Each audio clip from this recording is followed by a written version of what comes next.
Өңір жаңалықтары. Туризм және спорт вице-министрі Серік Жарасбаевтың тұрғындарымен кездесуі өтті. Онда қандай мәселелер көтерілді? Толығырақ алдағы бейнематериалда. Туризм және спорт вице-министрі Серік Жарасбаев алдымен жуырда ғана мемлекет басшысы қол қойған ойын бизнесі және лотерея мәселелері жөніндегі заңға тоқталды. Сондай-ақ спортта кешенді реформа жасау қажеттігінде іске асатын жұмыстар жөнінде айтты. Министрлік спорттық командалық түрлері бойынша кәсіпқой спорт клубтарын ұстауға бөлінетін бюджет қаражатын лимиттерін бекіту. Қазіргі уақытта білесіз, барлық ойын клубтарға үкімет тарапынан тыйым салынған болатын, лимиттер бекітілген, бірақ ол заңға енгізілмеген болатын. Кезінде қазіргі уақытта біз оны реттеп заңға енгізіп жатырмыз.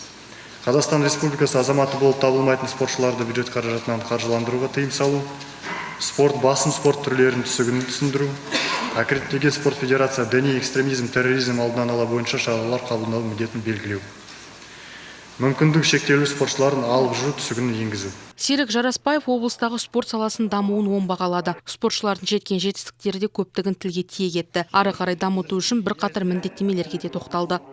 7 регионов объехали, а Тамара Касымовна где-то 11 регионов объехали. Жұмыс сапарымен еліміздің бірнеше өңірінде болдым. Көп аймақтарда жазғы және қысқы олимпиадалық ойын түрлері мүлдем жоқ. Ал Павлодардан 1998 жылы олимпиадалық коньки мен сырғанаудан Людмила Прокашева қола жүлдені жеңіп алған. Бұл сіздер үшін үлкен мақтаныш. Сондықтан осы нәтижені жаңғырту үшін олимпиадаға қатысатын спортшыларды көптеп дайындау қажет. Завоевала бронзовый медаль. Вице-министрдің баяндамасынан кейін кездесуге қатысушылар өз сұрақтарын қоюға мүмкіндік алды.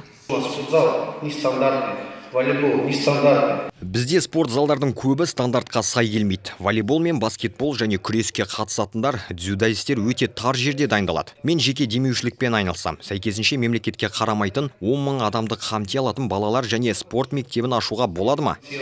Я обращался к руководству спорта, чтобы нам в Солнечном построили большой футбол. Я обязательно приеду к вам в Солнечный, изучу вопрос.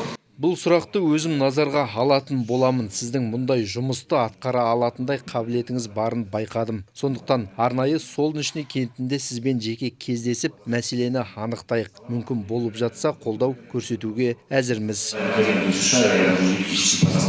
Павлодар туризм саласында еліміздегі ең тартымды орындарымен танымал. Вице-министр өз сөзінде өңірде бұл бағыттағы танымалдылық артып келе жатқанына да тоқталды. Павлодар облысының туризм жақтан енді өте тартымды. Баян ауылды алсақ та, басқа нысандарды алсақ та. Қазіргі уақытта енді жылдың соңында президент өз деңгейде үлкен жиналыс өткізген болатын, арнайы туризмге арналған. Сондықтан соның ішінде де осы Павлодар облысының бойынша тапсырмалар қарастырылған. Қатысушылар көпшілікті спортпен шұғылдануға тарту бойынша бастамаларды дамыту қажеттілігін, сондай-ақ спорттық қызмет пен инфрақұрылымды қолдау жөнінде ұсыныстарын да білдірді. Қымбат Садық, Евгений Оленик, ертіс ақпарат.